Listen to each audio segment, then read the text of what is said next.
berpakaian seperti seorang wanita tua dengan koper tua di tangannya. Nyai Rahma diusir dari rumah putranya pada malam yang dingin tanpa satu sen pun. Di mata semua orang, dia hanyalah beban. Wanita tua miskin yang hidup sendiri. Namun tak ada yang tahu.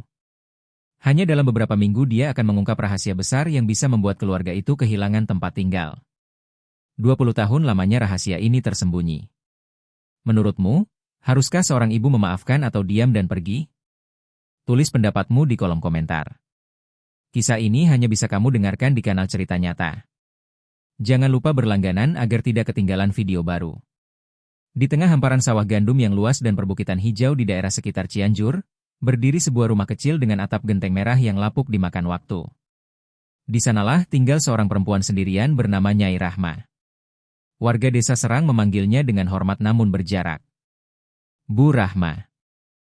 Semua orang mengira dia adalah pensiunan yang hidup pas-pasan dari uang pensiun.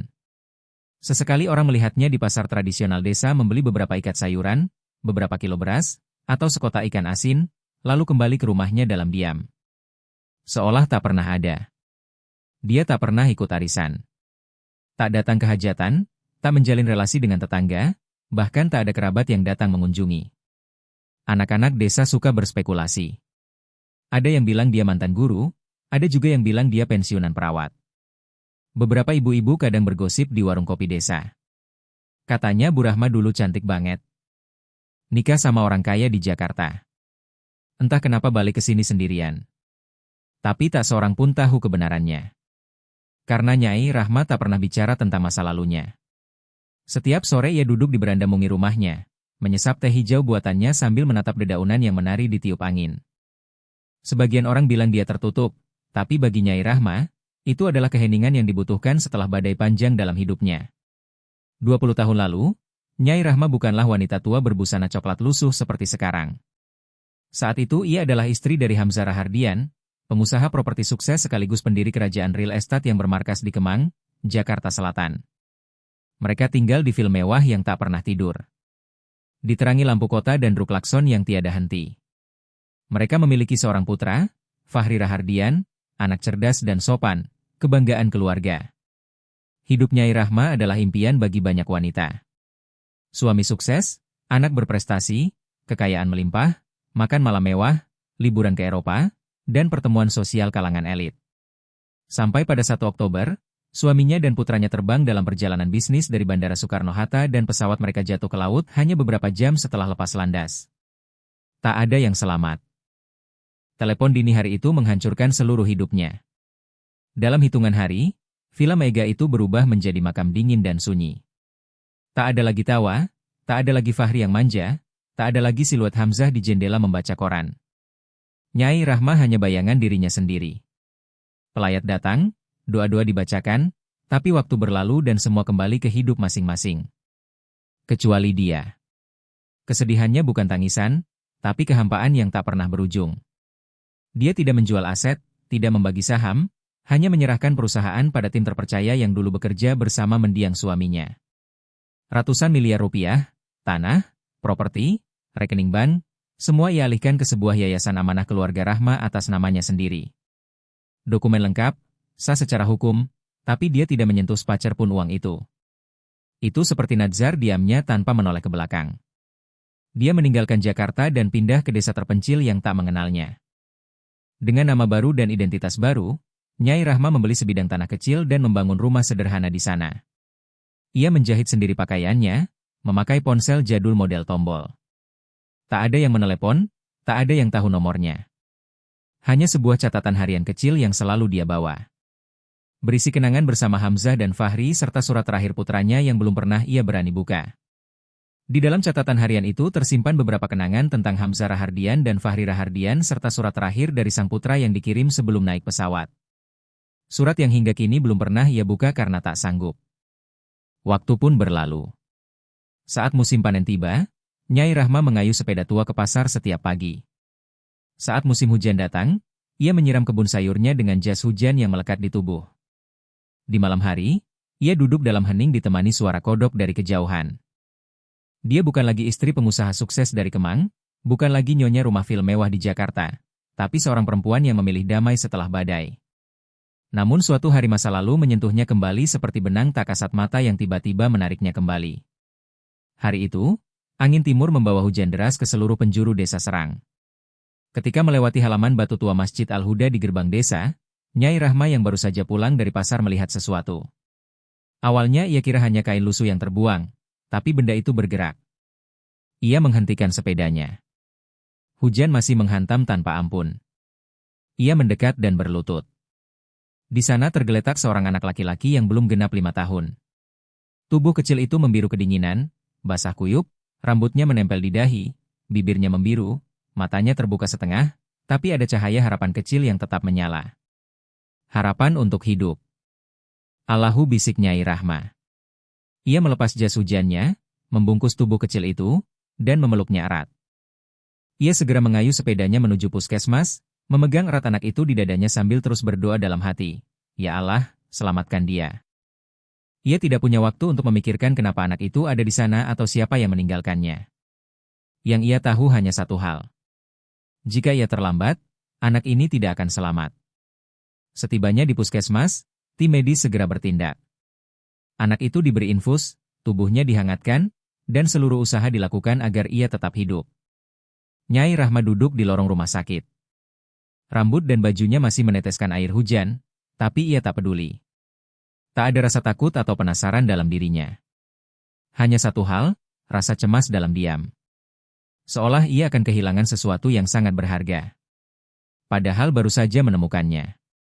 Dokter mendiagnosis anak itu mengalami gangguan pernapasan ringan dan malnutrisi berat.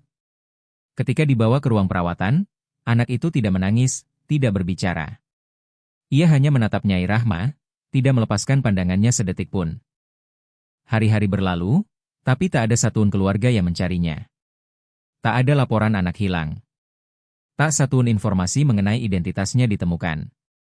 Bahkan Imam Masjid Al-Huda memastikan bahwa tak ada yang menitipkan anak hari itu dan kamera pengawas rusak karena hujan deras.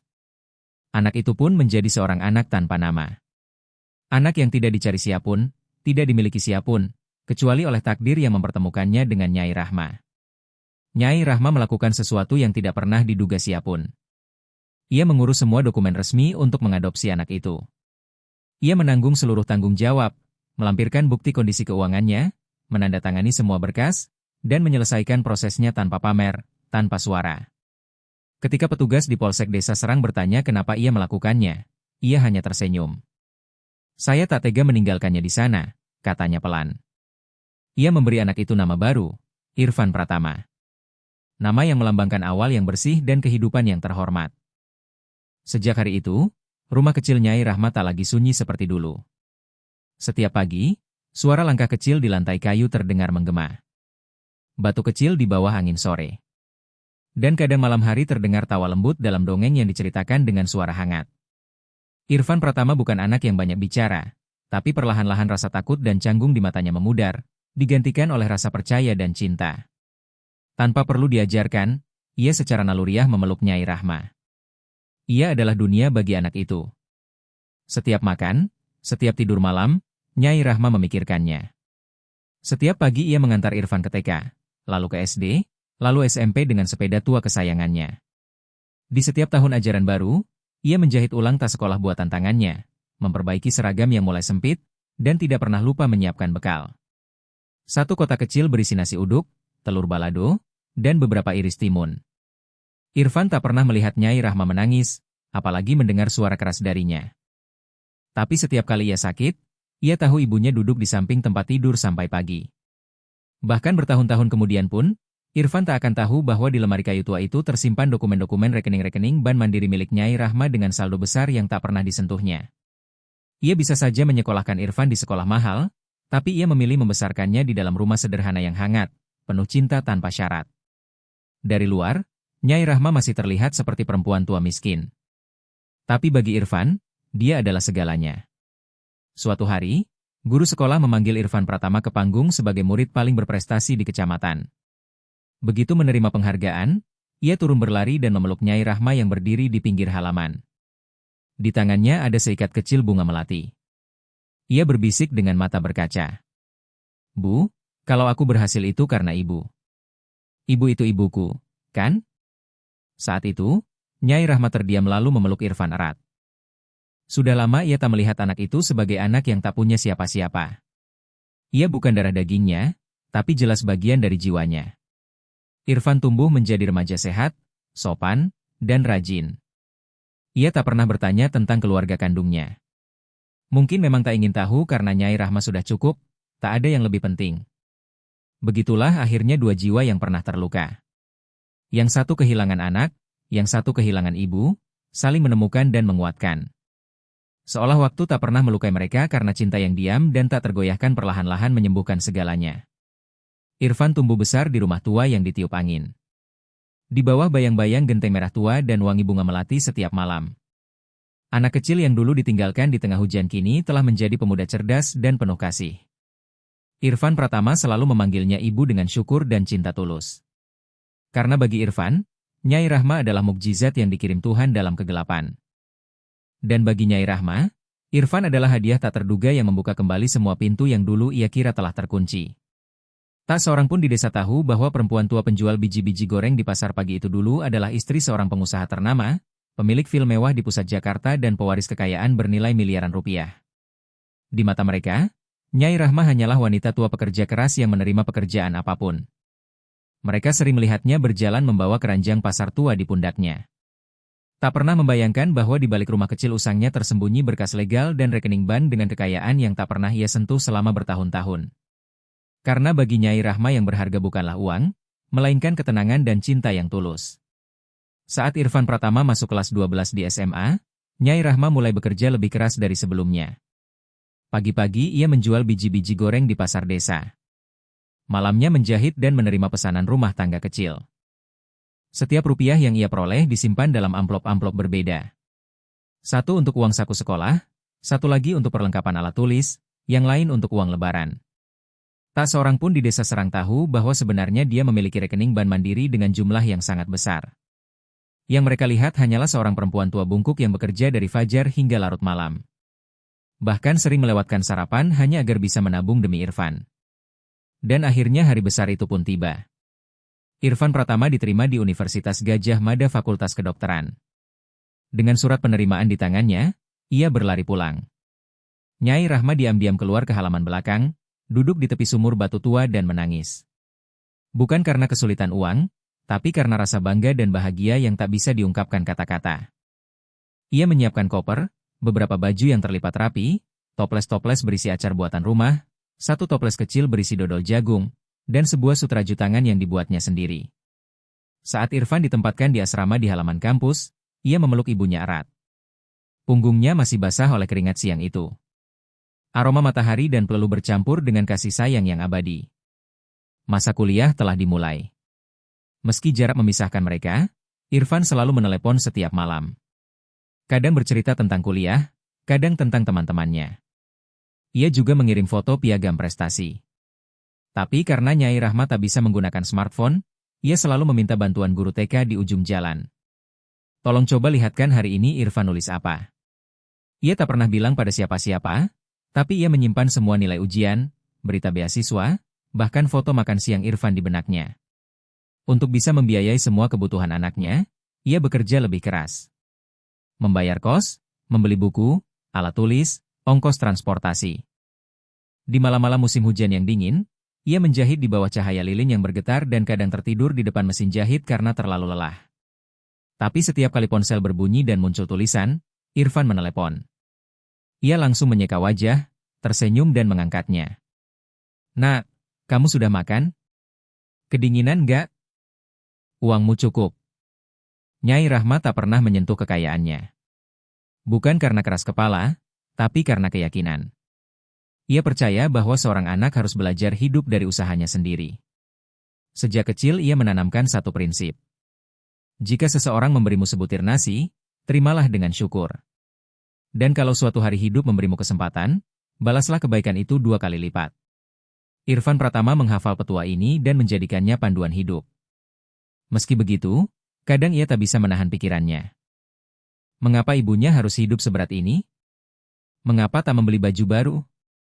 Mengapa menolak berobat meski batuk tak kunjung sembuh? Mengapa tak mau menerima bantuan sosial pemerintah? Bansos? Mungkin masa lalunya pernah sangat miskin hingga ia tak ingin jadi beban siapapun lagi. Pikiran-pikiran ini tumbuh diam-diam dalam hati Irfan sepanjang tahun-tahun kuliahnya.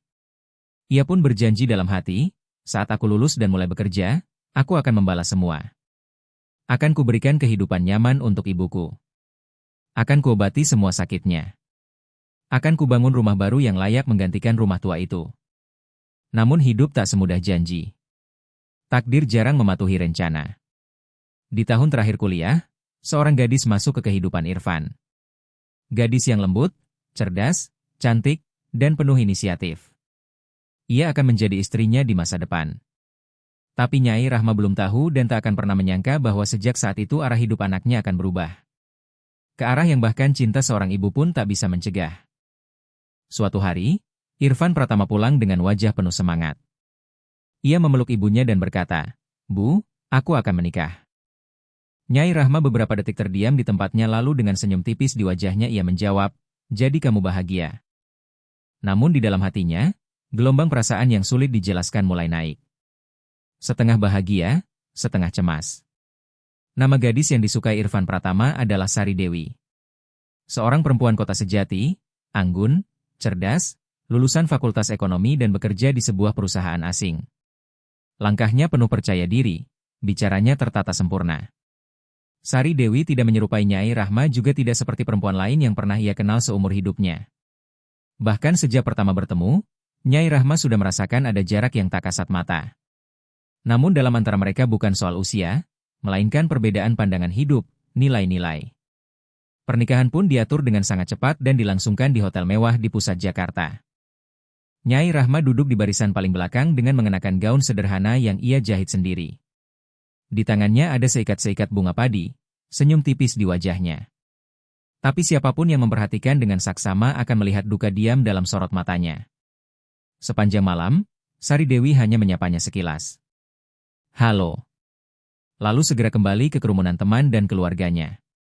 Nyai Rahma tidak mempersoalkan hal itu. Dalam hati ia hanya bergumam, zaman sudah berubah. Orang-orang sekarang lebih realistis, lebih sedikit perasaan. Yang penting anakku bahagia. Namun ia tidak sadar bahwa saat itu juga sebuah perubahan diam-diam mulai menyusup ke hatinya. Setelah menikah, Irfan Pratama dan Sari Dewi pindah sepenuhnya ke kota. Nyai Rahma tetap tinggal di Desa Serang, rumah lama mereka. Segalanya tampak seperti biasa. Kecuali satu hal, ia sekarang menghabiskan hari-harinya menunggu bunyi dering telepon. Tapi telepon itu nyaris tak pernah berdering. Kalaupun berdering, seringkali terdengar suara terburu-buru atau malah Sari Dewi yang berbicara. "Ibu, bisa bantu sedikit bulan ini? Kami baru bayar cicilan rumah lagi agak terdesak." Atau, "Bu, biaya perawatan gigi kami butuh beberapa juta rupiah. Akhir bulan kami ganti." Setiap kali Nyai Rahma akan diam-diam menuju koper tua, mengambil beberapa lembar rupiah dari kotak kayu tua di bawah ranjangnya. Kalau perlu, ia menarik dari rekening Bank Mandiri. Padahal ia tak pernah ingin menyentuh uang itu. Tapi ini demi anaknya, ia tak kuasa menolak. Suatu kali ia memberanikan diri bertanya pada Irfan, "Nak, kalian berdua kan bekerja? Kenapa masih kesulitan setiap bulan?" Irfan menunduk sedikit malu. "Ibu, kami baru memulai hidup. Banyak pengeluaran tak terduga. Tapi ibu jangan khawatir. Bagi Nyai Rahma yang menyakitkan bukanlah uang, melainkan jarak dingin yang terasa dalam suara anaknya sendiri." Bahkan saat peringatan wafat suaminya Hamzah Rahardian dan anak bungsunya Fahri Rahardian, Irfan tidak datang. Hanya pesan singkat, "Bu, tahun ini aku tidak bisa. Ada rapat penting. Tolong doakan kami juga." Nyai Rahma menyiapkan makanan musim hujan di rumah seorang diri, menyalakan lilin di hadapan sepiring nasi putih. Bayangan yang bergetar dalam cahaya seakan membawa kembali orang-orang terkasihnya. Datang diam-diam lalu pergi lagi. Suatu hari ia tak tahan lagi. Ia memutuskan mengunjungi Irfan dan Sari Dewi di rumah mereka di kota. Di tangannya ada keranjang bambu berisi makanan buatan rumah, nasi uduk, telur balado, timun, dan beras hasil panen. Ia menunggu lama di depan pintu. Akhirnya pintu dibuka oleh Sari Dewi. Ia sempat terdiam sejenak. Matanya menatap isi keranjang, lalu alisnya naik sedikit. "Ibu, harusnya bilang dulu sebelumnya, besok kami ada tamu penting." Rumah sedang kami bereskan. Sekarang sibuk sekali. Letakkan saja di situ. Biar saya antar ibu ke terminal sekarang, katanya. Suaranya sopan tapi dingin. Nyai Rahma bahkan belum sempat minum segelas air pun sudah diajak keluar. Dalam perjalanan menuju terminal bus, Sari Dewi terus berbicara soal proyek properti, pasar perusahaan properti Bintang Timur. Tapi nadanya tetap datar, tak hangat. Lalu keluar kalimat itu yang mengiris hati Nyai Rahma. Ibu, sebaiknya tetap di desa saja. Jaga kesehatan. Kota ini penuh penipuan. Nanti kasihan kalau terjadi apa-apa. Malam itu, Nyai Rahma duduk di dalam bus antar kota dengan keranjang bambu di pangkuannya. Belum sempat dibuka. Ia menangis dalam diam. Tapi air mata itu bukan karena tersinggung atau merasa sakit hati, melainkan karena ia mulai merasakan dengan sangat jelas bahwa satu persatu ikatan tak terlihat antara dirinya dan anaknya mulai putus. Sejak hari itu, telepon dari Irfan Pratama makin jarang. Sementara Sari Dewi hampir tak pernah menelepon. Sesekali ada pesan singkat, hanya satu kalimat, Bu, bisa kirim uang sedikit? Dan seperti biasa, tanpa mengeluh satu kata pun, Nyai Rahma selalu mengirimkannya. Tapi di hatinya, perlahan muncul retakan-retakan yang dalam sulit disembuhkan. Batuk panjang yang tak kunjung sembuh dan nyeri punggung yang makin parah membuatnya terbaring lemah. Selama berhari-hari. Saat musim hujan pertama datang, kesehatannya memburuk dan untuk pertama kalinya dalam hidup, ia merasa sangat sendirian. Bulan-bulan berlalu, Irfan belum juga pulang ke desa Serang. Telepon yang kadang berbunyi pun hanya untuk meminta uang atau mengirimkan nomor rekening. Tak ada tanya, Ibu, apa kabar? Tak ada ajakan berkunjung. Karena itu, setelah sakitnya agak reda, Nyai Rahma mengambil keputusan. Ia ingin pergi ke rumah anaknya di kota tanpa memberitahu siapapun. Dalam hatinya, ia yakin anak yang dulu ditemukannya di pelataran Masjid Al-Huda yang ia besarkan dengan sepenuh cinta tak mungkin menutup pintu untuknya. Ia menyiapkan koper tua berisi beberapa baju, tak membawa uang tunai, tak menyentuh rekening Bank Mandiri. Ini adalah ujian kecil. Jika suatu hari ia tak punya apa-apa, apakah anaknya tetap akan memeluknya? Malam itu ia naik bus antar kota menuju Jakarta. Bus berhenti di depan apartemen elit Jakarta Selatan, tempat tinggal Irfan dan Sari Dewi. Sebuah hunian mewah lantai 12 unit luas yang dulu pernah dibanggakan oleh Irfan. Rumah ini aku beli dari hasil keringatku sendiri. Bu Nyai Rahma menekan bel. Pintu dibuka oleh Sari Dewi. Ia sedikit terkejut lalu memasang senyum tipis yang terlihat dibuat-buat. Bu, harusnya kasih tahu dulu. Ucapnya pelan, suaranya sopan, tapi jelas terasa ada ketidaknyamanan. Dari dalam, Irfan datang. Saat melihat ibunya, ia terdiam beberapa detik lalu mencoba tersenyum. Bu, seandainya bilang dulu sebelum datang. Nyai Rahma menggenggam kuat gagang koper, tetap tersenyum hangat. Nak, ibu lagi sakit di desa udara. Dingin sekali. Batuk ibu belum sembuh. Ibu pikir istirahat beberapa hari di sini bisa membantu. Sari Dewi diam saja lalu langsung membalikkan badan masuk ke ruang tamu. Irfan tampak bimbang. Matanya memerah lalu berbisik pelan seolah takut didengar seseorang. Bu, sekarang rumah lagi agak ramai. Sari butuh istirahat. Dia lagi hamil. Aku juga baru pulang kerja. Sibuk sekali. Lebih baik ibu istirahat di desa ya. Jemari Nyai Rahma yang memutih mencengkeram gagang koper lebih erat. Tapi ia tetap menjawab dengan ramah, Nak, kalau rumah ramai, ibu tidur di sofa juga tak apa. Ibu cari sudut, tak akan merepotkan. Saat itu, Sari Dewi menyilangkan tangan, bersandar di kusen pintu. Bu, kalau ibu sayang kami, sebaiknya di desa saja istirahat. Udara kota ini penuh debu, bising. Lagi pula saya sedang stres akhir-akhir ini. Ucapannya terdengar ringan tapi menghujam. Seolah ada pisau tak kasat mata yang mengiris hati Nyai Rahma. Ia duduk pelan di ujung kursi. Tak ada segelas air, tak ada sepiring makanan musim hujan. Semakin malam, rumah mewah itu terasa makin sunyi dan dingin. Tak ada yang bertanya, Bu, sudah makan? Tak ada yang menyelimuti tubuhnya. Hanya dinding-dinding dingin dan langkah-langkah yang menjauh. Nyai Rahma memandangi kejauhan kosong. Kenangan demi kenangan muncul. Saat Irfan kecil batuk sedikit saja, ia berjaga semalaman. Saat anaknya belajar naik sepeda tua, setiap kali jatuh, ia berlari menghampiri, mengobati lutut, memijat kakinya. Ia dulu mengoleskan krim selama berminggu-minggu, tapi kini di usia senjanya, bahkan menginap satu malam pun dianggap tidak pantas. Mendekati tengah malam, Irfan datang menghampiri sambil memegang ponsel. Suaranya pelan, penuh rasa bersalah. "Bu, kalau ibu mau, aku pesankan taksi sekarang. Antar ke terminal. Besok pagi aku kerja." "Tak bisa antar." Nyai Rahma berdiri perlahan, mengangguk kecil. "Baiklah, nak. Tak apa." Malam itu, Nyai Rahma tidak menitikkan air mata, tidak pula mengeluh. Ia hanya menggenggam erat koper tua miliknya dan melangkah menuju pintu. Langkahnya gemetar tapi penuh keteguhan. Sebelum masuk lift, ia menoleh sekali lagi ke belakang menatap anak laki-laki yang sepanjang hidup telah ia dekap seperti cahaya yang demi dirinya ia rela mengorbankan segalanya. Dengan suara lirih ia berkata, "Nak, jaga istrimu baik-baik, ibu baik-baik saja." Lalu ia pun lenyap dalam dinginnya malam kota di dalam sebuah taksi tua.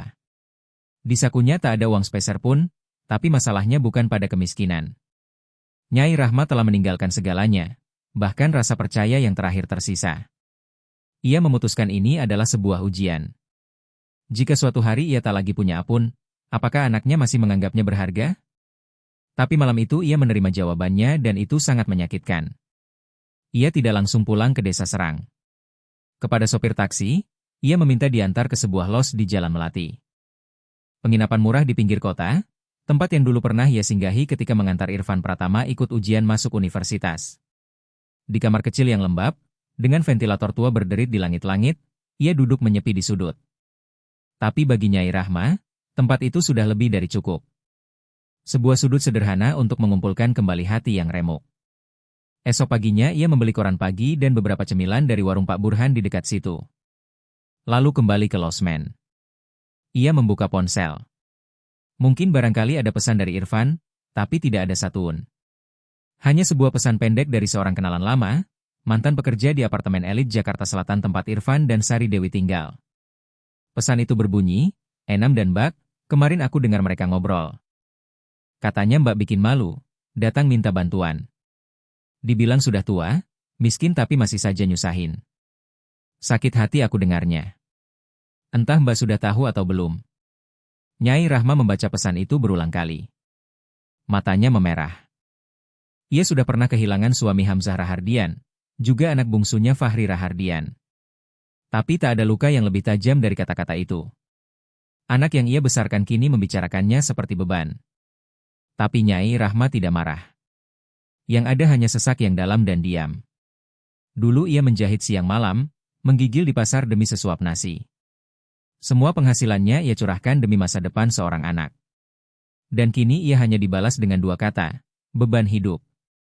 Tapi luka itu tak berhenti di situ. Seminggu kemudian di sebuah sudut kota, ia bertemu dengan seorang teman lama. Dulu bekerja sebagai pembantu rumah tangga, kini mengelola gerobak kaki lima kecil. Setelah ngobrol sebentar, si teman bertanya dengan ragu. "Mbak Rahma, sudah dengar belum?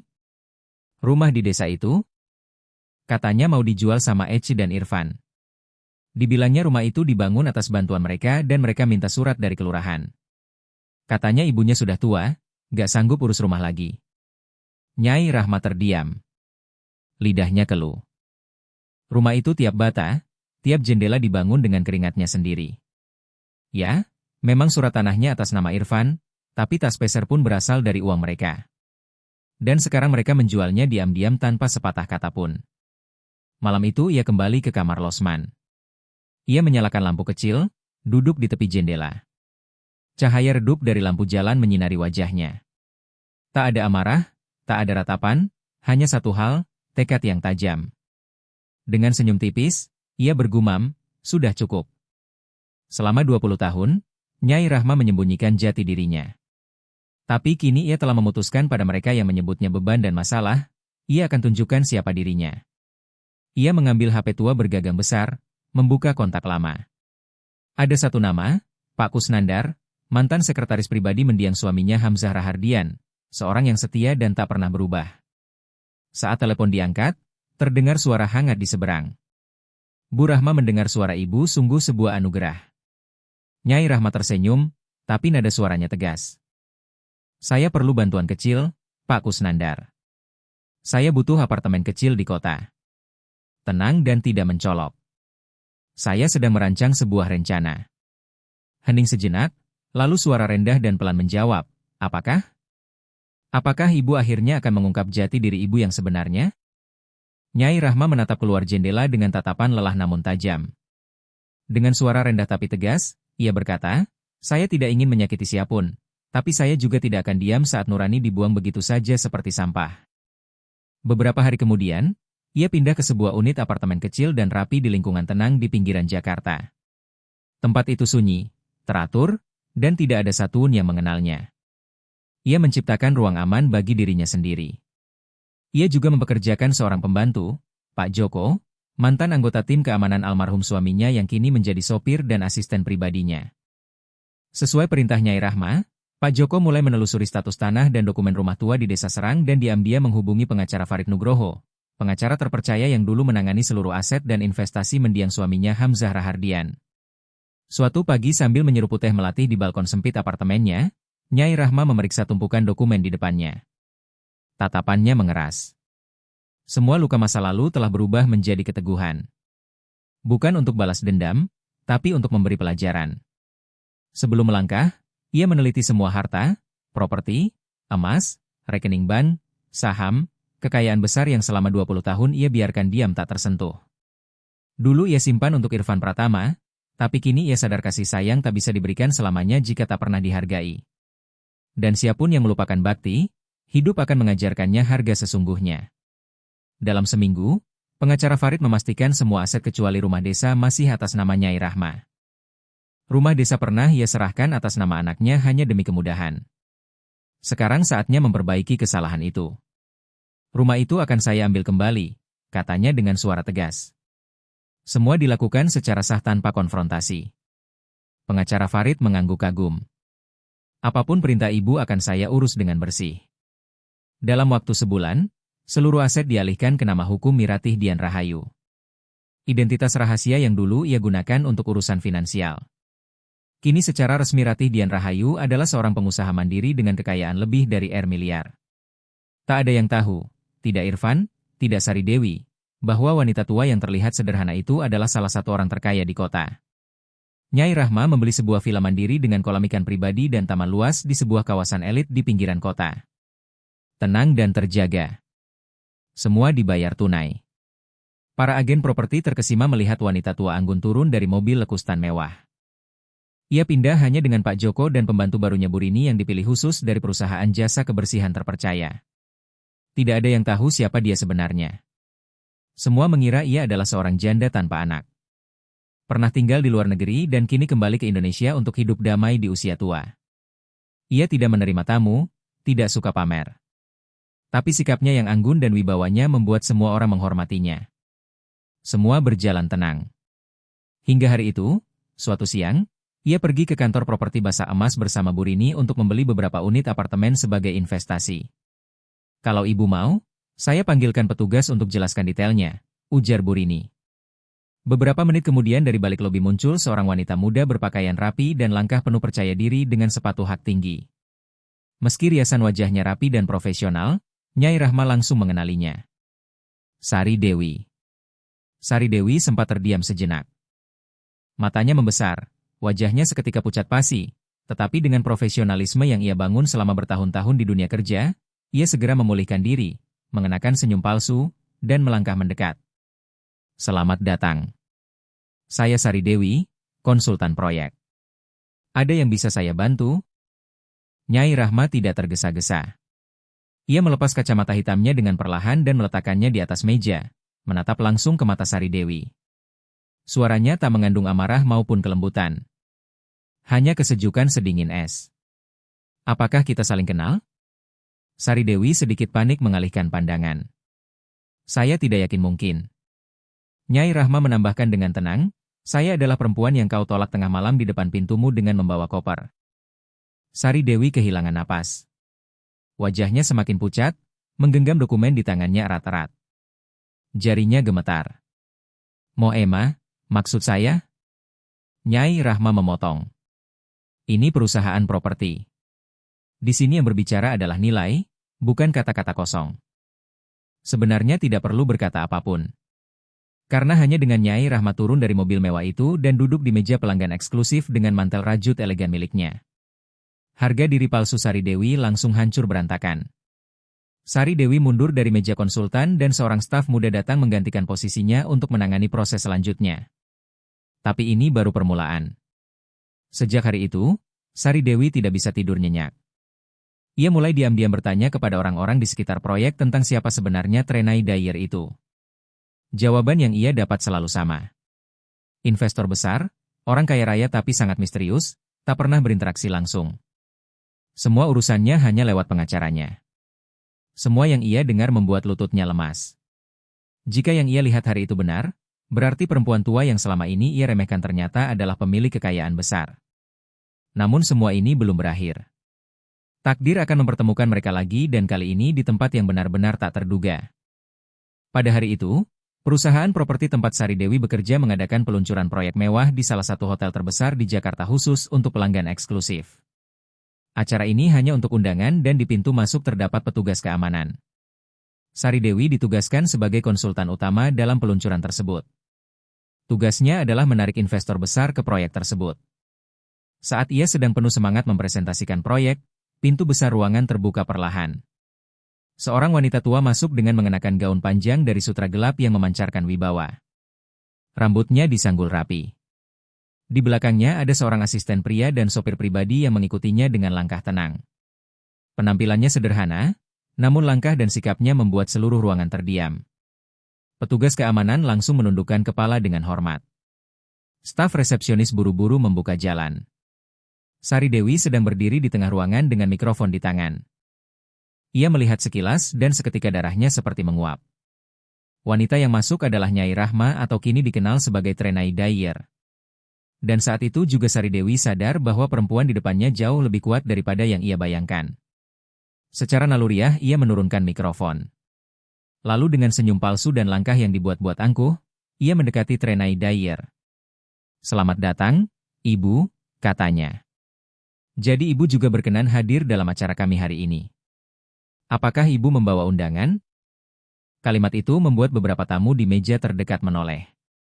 Ucapan Sari Dewi seolah berkata, tidak semua orang bisa masuk ke sini. Sebuah penghinaan terselubung, ujian terbuka. Tapi Trenai Dyer tidak berkata sepatah kata pun. Ia hanya menatap dalam mata Sari Dewi seperti menatap orang asing. Asisten di sampingnya dengan tenang mengulurkan sebuah amplop putih. Di atasnya tertulis Trenai Dyer dengan cetakan emas. Di bawahnya terdapat tanda tangan basah dari Direktur Utama perusahaan. Tepat saat itu, manajer senior proyek Pak Aditya datang dengan langkah cepat. Melihat Trenai Dyer, ia langsung membungkuk dengan penuh hormat. "Selamat datang, Ibu Trenai. Suatu kehormatan besar melihat Ibu di sini. Semua telah kami siapkan di ruang VIP. Silakan ikut saya." Lalu ia berbalik memandang Sari Dewi dengan wajah serius dan nada tegas. "Bu Sari Dewi, siapa yang memberi Anda wewenang untuk berbicara kepada klien seperti ini dengan cara seperti tadi?" Sari Dewi terpaku di tempat. Seumur hidup belum pernah ada yang menegurnya sekeras itu. Orang-orang mulai berbisik satu persatu di sekeliling ruangan. Sebagian memandang Nyai Rahma dengan kagum, sebagian lagi memandangi Sari Dewi dengan rasa iba. Beberapa tamu bahkan mengenali siapa wanita itu sambil berbisik, "Perempuan itu, bukankah dia pemilik baru dari Goksu Konaklari di proyek kontraktor Danau Ciliwung?" Dan saat itu, seolah tirai sebuah drama ditutup perlahan, Nyai Rahma mengeluarkan sebuah ponsel pintar model lama dari dalam tas tangannya, memutarnya perlahan dan di layar ponsel terpampang jelas saldo rekening banknya. 17.435 juta rupiah. Cahaya remang-remang ruangan memantul ke layar. Membuat semua orang yang melihat sekilas terpanah melihat angka fantastis tersebut. Tidak ada pamer, tidak ada kesombongan, hanya keheningan dari sebuah kenyataan. Sari Dewi melangkah mundur satu langkah, wajahnya pucat, bibirnya bergetar. Orang-orang di sekitarnya yang kemarin masih memujatnya dengan bisikan penuh simpati. Beberapa menggeleng pelan, sebagian memandang iba. Kekalahan ini Sari Dewi alami bukan hanya di panggung profesional, tapi juga sebagai ibu dan sebagai manusia. Ia menyadari bahwa tamparan ini bukan hanya datang dari mantan ibu mertuanya, tapi dari hidup itu sendiri. Ia menundukkan kepala, tak sanggup berkata apapun, dan dengan langkah gontai meninggalkan ruangan. Nyai Rahma tak sekalipun menoleh ke belakang. Ia berjalan perlahan menuju ruang pelanggan eksklusif. Hari itu ia meninjau seluruh proyek, memilih unit penthouse dengan pemandangan Sungai Ciliwung, lalu membayar uang muka tanpa menawar sedikit pun. Dalam perjalanan pulang, di kursi belakang mobil mewahnya, ia mengeluarkan sebuah foto kecil dari saku dalam mantelnya. Di foto itu terlihat 3 orang, dirinya mendiang suaminya Hamzah Rahardian, dan putra bungsunya Fahri Rahardian. Ia menggenggam foto itu dalam telapak tangannya. Matanya berkaca-kaca, tapi ia tetap diam. Karena Nyai Rahma kini tahu beberapa pelajaran hidup tidak disampaikan lewat kata-kata, tapi lewat kenyataan. Dan Irfan Pratama, sejak malam ketika ia menolak ibunya di depan pintu, tak pernah lagi menghubungi. Minggu-minggu awal ia berpikir, ibu pasti hanya sakit hati, nanti juga reda. Tapi saat minggu ketiga tiba dan Nyai Rahma tetap diam, Irfan mulai dilanda gelisah. Ia kembali ke desa Serang, ke rumah lama mereka, tapi pintunya terkunci. Para tetangga-tetangga berkata bahwa mereka sudah berminggu-minggu tidak melihat Nyai Rahma dan tak tahu kemana ia pergi. Tagihan listrik dan air sudah dibayar berbulan lalu, seolah Nyai Rahma memang sengaja menghilang dalam waktu lama. Sementara itu, dari kenalan di dunia properti, Irfan mulai mendengar rumor aneh. Ada seorang wanita tua bernama Treneder sangat kaya raya dan berinvestasi puluhan miliar rupiah ke proyek-proyek besar. Yang lebih mengejutkan, menurut cerita mereka, penampilan wanita itu sangat mirip ibunya. Didorong rasa penasaran yang membakar, Irfan pulang dan mengobrak-abrik lemari tua, menemukan foto-foto lama. Dan wajah muda Nyai Rahma dalam foto-foto itu sangat mirip dengan deskripsi wanita VIP yang dilihat Sari Dewi di perusahaan properti Bintang Timur. Tangan Irfan mulai gemetar. Mungkinkah ibunya selama ini bukanlah orang miskin, tapi alih-alih mengejar kebenaran atau mencari konfrontasi, Irfan memilih cara yang mudah. Suatu malam, ia menyalakan kamera ponselnya dan memulai siaran langsung di Instagram. Ia tampak kacau, rambut acak-acakan, mata sembab, wajahnya pucat. Dengan isak tangis, ia berbicara ke kamera. Halo, teman-teman. Hari ini saya benar-benar terdesak. Saya adalah anak kandung yang ditinggalkan oleh ibunya. Saya tumbuh dalam kemiskinan. Ibu saya tidak pernah menunjukkan kasih sayang. Yang ada hanya pukulan. Saya selalu merasa menjadi beban. Sekarang saya sudah menikah, punya keluarga. Tapi ibu saya tiba-tiba menghilang tanpa penjelasan. Dia tidak menelepon, tidak menanyakan kabar. Saya sedang tidak bekerja. Istri saya hamil. Saya benar-benar tidak tahu harus bagaimana. Kalimat-kalimat ini membuat ribuan orang di balik layar menangis. Irfan melanjutkan sambil menangis. Banyak orang bilang, ibumu kaya sekarang. Tapi mereka tidak tahu. Saya tumbuh besar hanya dengan makan mie instan murahan dan nasi dingin. Ibu saya bahkan tidak pernah membelikan saya sepatu layak, tidak pernah sekalipun berkata, aku sayang kamu. Sekarang dia punya uang, tapi saya belum pernah merasakan sepeser pun bantuannya. Saya pengangguran. Istri saya akan melahirkan. Saya tidak tahu harus bagaimana. Siaran penuh emosi itu menjadi viral dalam waktu singkat. Jumlah penayangan meledak, puluhan ribu pengikut baru berdatangan. Ratusan komentar bermunculan. Ibu macam apa itu? Di zaman sekarang masih ada yang tega meninggalkan anaknya sendiri. Astagfirullah. Kami di sini. Sabarlah, Irfan. Kuatkan hatimu. Di akhir siaran, Irfan Pratama memulai sebuah kampanye donasi online dengan klaim bahwa ia membutuhkan bantuan untuk anaknya yang akan lahir. Dalam beberapa hari, ratusan juta rupiah mengalir ke rekeningnya. Untuk pertama kalinya dalam hidupnya. Peran sebagai korban memberinya respon sebesar itu. Namun suatu malam media sosial kembali geger. Tapi kali ini bukan Irfan yang menjadi pusat perhatian. Yang muncul ke permukaan adalah Nyai Rahma, namun bukan dengan kemarahan, melainkan keheningan. Ia hanya membagikan satu unggahan, sebuah tautan berisi salinan dokumen dan arsip lama. Di dalamnya terdapat surat adopsi resmi yang menunjukkan bahwa Irfan bukan anak kandung, tapi anak yang ia adopsi.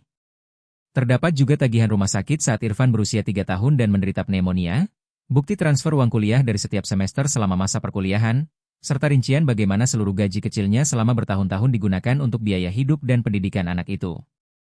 Di akhir unggahan, ia menulis, Aku mengasuhnya walau bukan dari darahku. Aku memberikan cintaku. Tapi kini dia memfitnah dan membohongi orang-orang, menyalahgunakan kebaikan hati mereka. Aku tidak akan diam lagi. Unggahan itu meledak. Ribuan komentar bermunculan. Anakmu kau sekolahkan sampai kuliah. Sekarang dibalas fitnah begini. Lihat semua bukti ini. Tiap rupiahnya dipertanggungjawabkan. Inilah kasih ibu yang sebenarnya. Betapa tidak tahu malunya kamu, Irfan. Video siaran langsung Irfan pun banjir komentar baru, tapi bukan lagi simpati. Julukannya sekarang jauh lebih kejam. Sang penjual air mata anak durhaka, pemeras emosi. Tapi Nyai Rahma tidak berhenti di situ. Ia melangkah lebih jauh. Ia menggugat. Surat pengaduan diajukan ke Pengadilan Negeri Kemang dengan 3 tuntutan utama. Pencemaran nama baik dan kehormatan, fitnah, serta penyesatan publik, serta keuntungan tidak sah melalui penipuan. Pengacaranya, pengacara Farid Nugroho menyerahkan bukti-bukti berupa bukti transfer hasil kampanye donasi, komentar provokatif dari akun palsu, serta video-video berisi pernyataan bohong Irfan dalam versi asli tanpa editan. Ketika berkas gugatan sampai ke tangan Irfan, matanya membelalak. Ia pun naik pitam. Ia segera menuju rumah lama di desa. Namun kini di sana bukan lagi pintu kayu tua berwarna hijau. Yang ada adalah pintu besi otomatis berwarna abu-abu. Di depan pagar terpasang plakat baru kediaman Trenai Dyer. Seorang petugas keamanan keluar dari pos jaga. Ada yang bisa kami bantu, Pak? Irfan menjawab lirih. Saya dibesarkan di sini. Ini rumah saya. Petugas itu mengernyit lalu menjawab tegas. Maaf, Pak. Properti ini milik Trenai Dyer. Tidak ada nama Anda tercatat sebagai penghuni. Saat itu, lutut Irfan terasa lemas. Bukan hanya secara emosional, ibunya juga telah memutus seluruh hubungan secara hukum. Beberapa hari kemudian, hari sidang pun tiba. Irfan memasuki ruang sidang dengan tubuh letih, jaket lusuh, lingkaran hitam di bawah matanya dalam. Tidak ada lagi kesombongan, tidak ada air mata palsu. Di seberang ruangan duduk Nyai Rahma kini dikenal sebagai Trenai Dyer mengenakan gaun linen coklat sederhana, duduk tegak, tenang, tanpa kemarahan, tanpa dendam, hanya kewibawaan yang menenangkan. Hakim membacakan berkas dengan suara lantang. Terdakwa telah membuat pernyataan palsu di internet, menyebarkan cerita penderitaan yang tidak benar, menggalang dana secara curang, memanipulasi opini publik, dan berupaya merusak nama baik penggugat. Semua bukti, tangkapan layar, arsip ban, dokumentasi digital diajukan sebagai barang bukti. Pengacara Irfan berusaha menyelamatkan keadaan. Klien kami mengalami kekosongan emosional berat, kehilangan istri tercinta, trauma psikologis, kehilangan pekerjaan, dan tekanan ekonomi yang berat sehingga melakukan semua ini dalam kondisi kehilangan kontrol sesaat. Namun saat itu juga Nyai Rahma perlahan berdiri. Ia menatap putranya dengan tenang. Tak ada kemarahan, tak ada kesedihan, hanya ketenangan sedingin es. Lalu ia berkata dengan suara pelan namun tajam, aku tidak melahirkannya, tapi aku mengandungnya dengan hatiku. Aku memberinya hidup tanpa pernah mengharap balasan. Kini tak satu pun kata bisa mengubah apa yang telah ia lakukan. Ia telah memilih jalannya dan aku juga akan melanjutkan jalanku.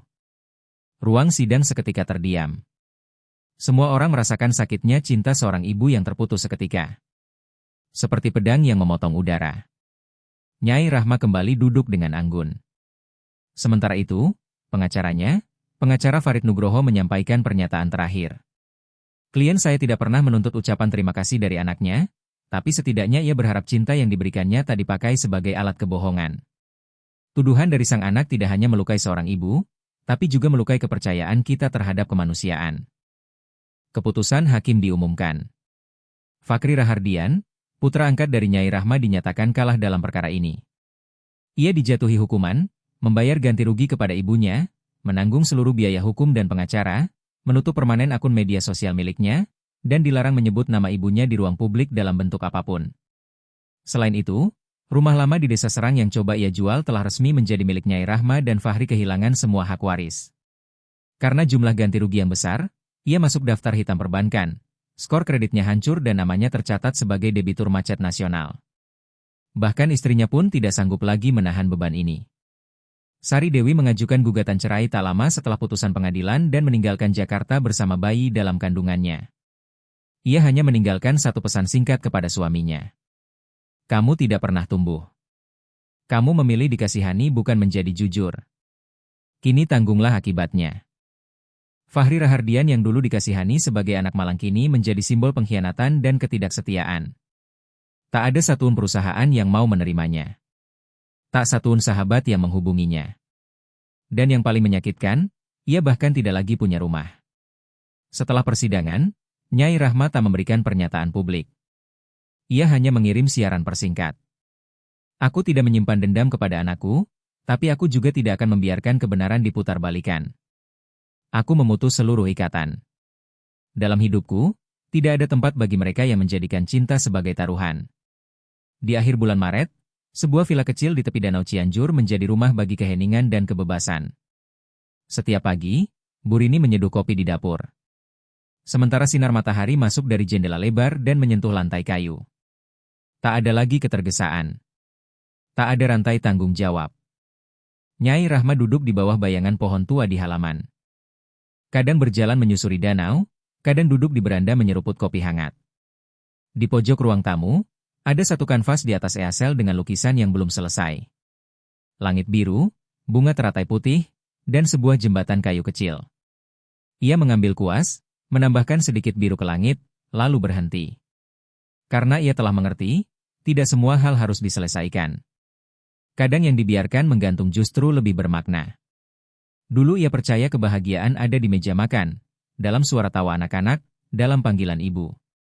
Tapi kini ia sadar beberapa panggilan ibu tak berasal dari cinta, tapi dari rantai keterikatan yang menuntut. Bertahun-tahun ia memberi cinta pada tempat yang salah. Karena itu, kini ia hanya menyimpan cintanya untuk dirinya sendiri.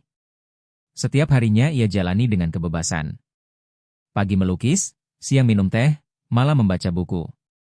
Kadang ia menulis catatan harian dengan nama pena Trenai Dyer. Ia tak lagi butuh siapapun memanggilnya ibu. Karena pada akhirnya ia telah menjadi perempuan dari hidupnya sendiri. Pagi itu ia duduk diam di tepi Danau Cianjur. Bayangan lampu jalan berwarna kuning memantul ke permukaan air yang tenang. Tak ada lagi riak dalam hatinya. Isi rumah pun kini sesederhana jiwanya.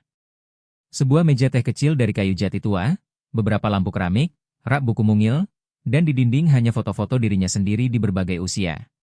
Tak ada foto Fahri Rahardian, tak ada juga mendiang suaminya Hamzah Rahardian.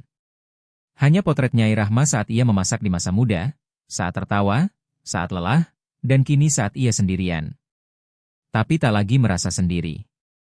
Di lingkungan sekitarnya, tetangga-tetangga menyebutnya sebagai Bu Nyai pelukis. Ada yang mengira ia dulunya seniman terkenal. Ada pula yang percaya ia pernah tinggal di luar negeri dan kini pensiun di Jakarta. Tapi sesungguhnya tidak ada yang benar-benar tahu dan mungkin tidak ada yang ingin tahu lagi siapa dia. Pernah menjadi ibu bagi siapa, pernah dilupakan oleh siapa, dan justru ketidaktahuan itulah yang membuat hidupnya ringan. Untuk pertama kalinya dalam hidupnya, ia hidup tanpa harus menjadi istri dari siapapun atau ibu dari siapapun. Hanya sebagai Nyai Rahma. Sesekali ia pergi ke Pasar Bunga Jakarta, membeli sebungkus daisi putih, lalu meletakkannya di tengah meja makan kecilnya. Burini, asisten barunya sekaligus sahabat kepercayaannya, sering bercanda. Ibu seperti hidup di dalam puisi. Dan Nyai Rahma hanya tersenyum. Bukan dengan sedih, bukan pula dengan gembira. Hanya senyum tipis yang tenang. Semua yang pernah melukainya di masa lalu, kini tak ada lagi dalam. Tapi Nyai Rahma tidak menyimpan dendam. Ia tak menginginkan mereka menderita. Ia pun tak menunggu permintaan maaf. Satu-satunya harapannya adalah suatu hari entah di mana, walau hanya sekejap, semoga mereka menyadari bahwa jika cinta tak dihargai, maka walau berlutut sekalipun cinta itu takkan bisa kembali. Saat malam datang dan lampu-lampu di Sungai Ciliwung mulai menyala, Nyai Rahma menyalakan tutsu aromaterapi di sudut doa kecil rumahnya. Di sudut itu ada foto mendiang suaminya Hamzah Rahardian dan anak angkat mereka Fahri Rahardian. Asap tipis mengalir ke langit malam dan dalam diam ia membisikkan, Hamzah, kita kehilangan anak kita terlalu cepat. Aku pikir Fahri akan jadi anugerah dalam hidup kita. Tapi rupanya semua hanyalah pelajaran. Kini aku mengerti sisanya akan kujalani hanya untuk diriku sendiri. Dan malam itu, Nyai Rahma duduk di dekat jendela rumahnya dalam waktu lama tanpa berkata apapun, tanpa menunggu apun. Ia hanya larut dalam kehadiran, dalam keheningan, dalam kedamaian. Karena ia tahu kedamaian sejati tidak datang dari siapun yang kau tarik bersamamu. Kedamaian sejati datang saat kau melepaskan semuanya, bahkan orang-orang yang kau cintai. Dan sekarang aku bertanya padamu, jika kamu yang berada di posisi Nyai Rahma, apakah kamu akan memaafkan atau tetap memilih berjalan sendiri? Tinggalkan komentarmu di bawah. Dan jika kamu ingin lebih banyak kisah nyata dan menyentuh hati seperti ini menjangkau lebih banyak orang, jangan lupa untuk berlangganan saluran kami. Karena terkadang sebuah cerita yang diceritakan tepat pada waktunya bisa menghangatkan hati yang sudah membeku.